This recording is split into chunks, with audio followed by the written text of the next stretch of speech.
ایک حدیث مبارکہ ہے کہ جس شخص کو چند چیزیں مل گئیں اسے کسی کی پرواہ نہیں. ایک جو امانت کی حفاظت کرنے والا ہو، دوسرا جس کو سچ بولنے کی عادت ہو، تیسرا جس کو اللہ تعالیٰ اچھے اخلاق عطا فرمائے، اور چوتھا جو رزق حلال کھاتا ہو. جس شخص کے اندر یہ چار خوبیاں ہیں اس شخص کو دنیا میں کسی چیز کی کمی کی پرواہ نہیں کرنی چاہیے. اب امانت کے فضائل تو سن لیے، ذرا خیانت کی بات بھی سن لیں تاکہ معاملہ اچھا کلیئر ہو جائے. قرآن مجید میں اللہ تعالیٰ فرماتے ہیں ان اللہ لا یحب الخائنین. اللہ تعالیٰ خیانت کرنے والوں سے محبت نہیں فرماتے. اب بتائیں یہ کتنی بڑی محرومی ہے کہ اللہ تعالیٰ فرمائے کہ میں خیانت کرنے والے کو ناپسند کرتا ہوں، میں اس سے محبت نہیں کرتا. ان اللہ لا یہدی کید الخائنین. حدیث مبارکہ اللہم انی اعوذ بک من الخیانۃ فانہا بئست البطانہ. اے اللہ میں خیانت سے آپ کی پناہ مانگتا ہوں،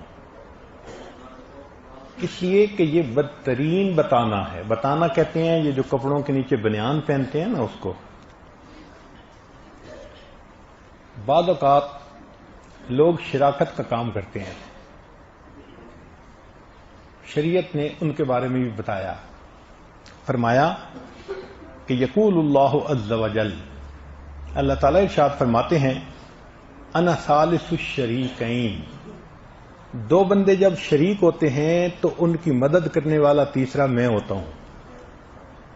دو بندے جب مل کر کاروبار کرتے ہیں تو ان کی مدد کرنے والا تیسرا میں ہوتا ہوں. ما لم یخن احدہما صاحبہ.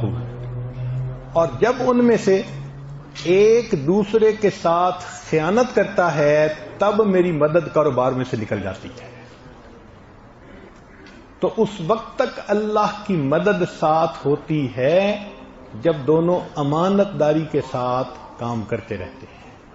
اور جب ایک دوسرے کو دھوکہ دیتا ہے تو اللہ تعالیٰ کی مدد ان کے کاروبار میں سے نکل جاتی ہے. حدیث مبارکہ لا تزال امتی بخیر ما لم تر الامانۃ مغنما. میری امت سے اس وقت تک خیر نہیں جائے گی جب تک کہ یہ امانت کو مال غنیمت نہ سمجھیں گے. آج وہ وقت آ گیا ہے نا، کسی کی امانت ہو تو اس کو مال غنیمت سمجھتے ہیں. والصدقۃ مغرما، اور صدقہ کو ٹیکس سمجھیں گے، بوجھ سمجھیں گے. زکوٰۃ دینا بوجھ نظر آتا ہے اور دوسرے کا مال وہ مال غنیمت نظر آتا ہے. چنانچہ غزوہ خیبر میں ایک صاحب نے مال غنیمت لوٹانے میں کوتاہی کی. کچھ چیز انہوں نے اپنے پاس رکھ لی، چھوٹا سا کوئی لباس تھا یا چھوٹی سی چیز تھی، حتیٰ کہ ان کو زخم تھے تو ان کی وفات ہو گئی. جب وفات ہوئی تو نبی علیہ الصلوۃ والسلام نے ان کا جنازہ نہیں پڑھایا. صحابہ نے کہا اللہ کے نبی صلی اللہ علیہ وسلم یہ مجاہد ہے اور اس کو زخم لگے اور یہ فوت ہوا. فرمایا اگرچہ مجاہد ہے، اگرچہ اس کو زخم کی وجہ سے موت آئی، مگر اس نے مال غنیمت میں تھوڑی سی فلاں چیز اپنے پاس رکھ لی تھی، اس خیانت کی وجہ سے مجھے کہا گیا ہے میں اس کا جنازہ مت پڑھاؤں. تو اگر خیانت کرنے والا کا جنازہ اللہ کے حبیب صلی اللہ علیہ وسلم پڑھانا پسند نہیں کرتے تو قیامت کے دن شفاعت کیسے پسند فرمائیں گے؟ جنازہ کیا ہوتا ہے بتائیں؟ شفاعت ہوتی ہے نا. حدیث پاک میں ہے کہ جس مومن کا جنازہ 40 بندے پڑھ لیں ایمان والے، ان کے جنازہ پڑھنے کی وجہ سے اللہ میت کے گناہوں کی بخشش فرما دیتا ہے. تو یہ شفاعت ہی ہے نا، ایک طرح کی دعا ہے نا. تو اگر نبی علیہ السلام نے دنیا میں شفاعت نہیں فرمائی ایسے بندے کی تو پھر قیامت کے دن شفاعت کیا فرمائیں گے؟ اس کا مطلب یہ کہ خیانت کرنے والا بندہ قیامت کے دن اللہ کے حبیب صلی اللہ علیہ وسلم کی شفاعت سے محروم ہو جائے گا۔ عبداللہ بن عباس رضی اللہ عنہ فرماتے ہیں کہ میرے والد نے مجھے کہا کہ بیٹے، عمر لانو تو اس سے پیار کرتے ہیں، لہذا ان کے راز افشا نہ کرنا، ان کے سامنے کسی کی غیبت نہ کرنا، ان کی نافرمانی نہ کرنا، ان کے سامنے جھوٹ نہ بولنا، اور ان کی امانت میں خیانت نہ کرنا۔ یعنی 5 چیزیں والد نے ان کو بتائیں۔ اب اس بات کو اور سمجھنے کے لیے خیانت کیسے ہوتی ہے آج کل اور کتنی عام ہے، ذرا اس کو بھی کھول دیں۔ پہلی بات، وراثت میں خیانت۔ وراثت میں خیانت کیا ہوتی ہے؟ والد فوت ہو گئے، پیچھے سارا مال بھائی کے ہاتھ میں، نہ وہ بھائی چھوٹے بھائیوں کو پورا حق دیتا ہے نہ بہنوں کو دیتا ہے۔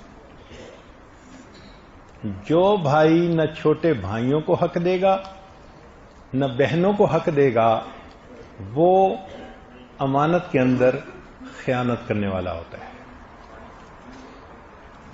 حتیٰ کہ اپنی والدہ کو بھی اس میں سے پورا حق نہیں دیتے، اپنے پاس رکھتے ہیں، ہاں ضرورت کا خرچہ دیتے رہتے ہیں، خیانت ہے۔